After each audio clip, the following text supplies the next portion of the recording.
Calaroga Shark Media. From Margaritaville, where come Monday it will be all right. This is Ballot. That's right.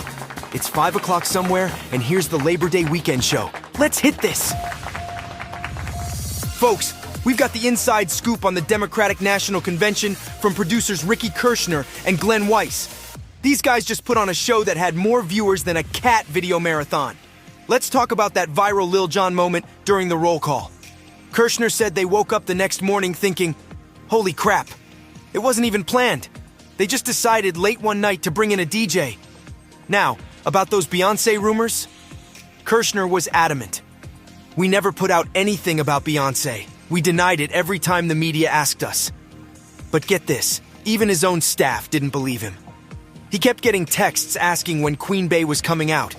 Kirshner's response? Come on, we have the biggest star, the Democratic nominee for president. Why would we overshadow that? Weiss added that it got so crazy, people in his production booth were asking, is she coming? You can tell me. Talk about a political thriller. As for celebrities, they had to strike a balance.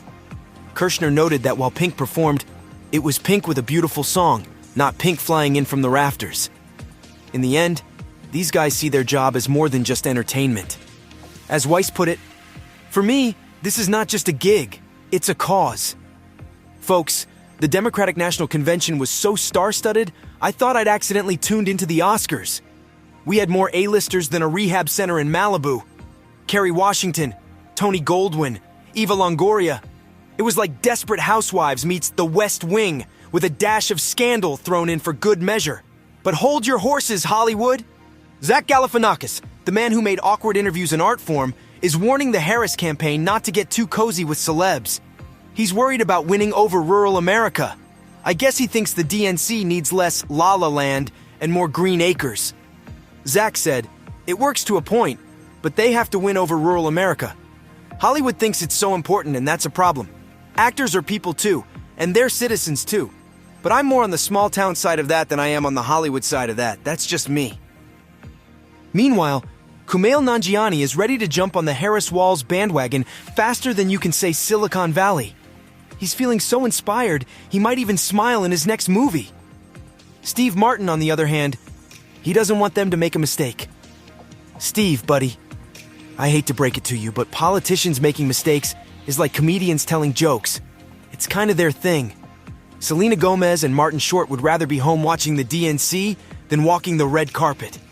I haven't seen celebrities this excited about politics since, well, the last time celebrities got excited about politics. In the end, folks, this election is shaping up to be more star-studded than a Scientology recruitment video.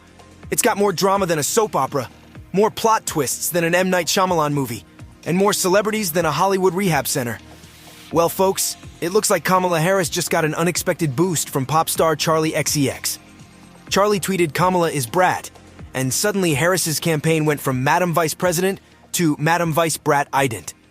You know you're living in strange times when a British pop star can influence American politics with just 3 words.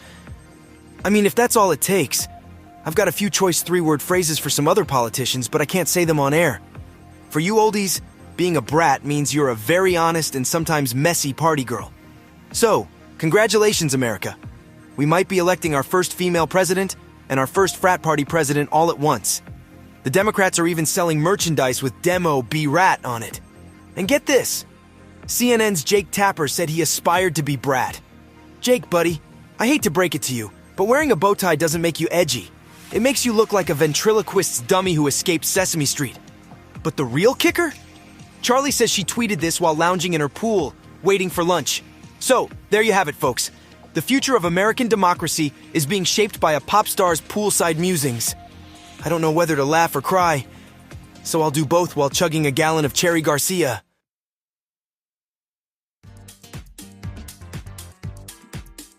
Donald Trump is back at it again, turning campaign rallies into unauthorized concerts.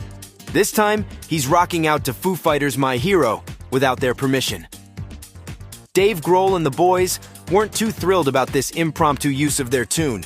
They basically said, "There goes our hero," right into a cease and desist letter. And in a move that's pure rock and roll rebellion, Grohl announced any royalties from Trump's use will go straight to the Harris Walls campaign. Talk about fighting foo with foo. But Trump's not just a one-hit wonder when it comes to unauthorized music use. He's got a whole playlist of angry artists. Beyonce threatened him with a cease and desist faster than you can say single ladies. I guess Trump didn't put a ring on it, or a licensing agreement. Speaking of Beyonce, I hear she might be a guest on tomorrow's podcast, so be sure not to miss it. The estate of Isaac Hayes is suing Trump for using "Hold On, I'm Coming" at rallies. I don't think that's the kind of coming Trump had in mind when he picked that song. And let's not forget the long list of other artists Trump's ticked off.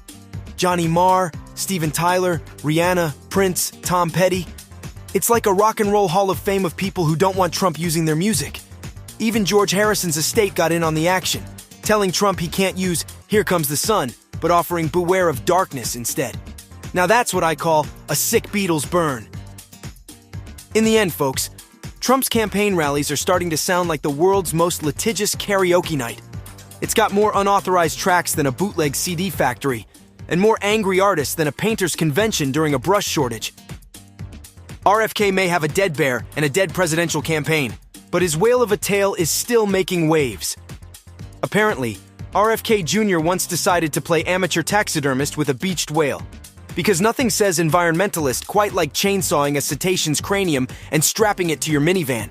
It's like a twisted version of National Lampoon's Vacation, Holiday Road playing in the background as whale juice rains down on horrified passersby. The Kennedy family road trip included makeshift hazmat suits made of plastic bags with mouth holes. Because nothing says normal day-to-day stuff, like looking like a family of suffocating bank robbers while transporting decaying marine life across state lines. Now, some party-pooping environmentalists want to investigate this fishy business. They're worried about lost research opportunities. I mean, who wouldn't want to study a whale head that's been marinating on a car roof in the summer heat? But let's not forget Bobby's other greatest hits. Dumping a dead bear in Central Park, because nothing livens up a morning jog like encountering surprise taxidermy, and blaming his memory issues on a brain parasite. At this point, I'm starting to think the parasite might be running the whole show. Cheryl, what are you doing? You could be dating a younger guy with his own podcast. And that podcast has portions of it made with the help of AI. Know what I'm saying? And before I go, let me just read you a text from my crazy ex-girlfriend Norma. Mac, Labor Day. You, me, madness. Don't even think about saying no. Well, Norma, you got the you and madness part right. Please stop listening.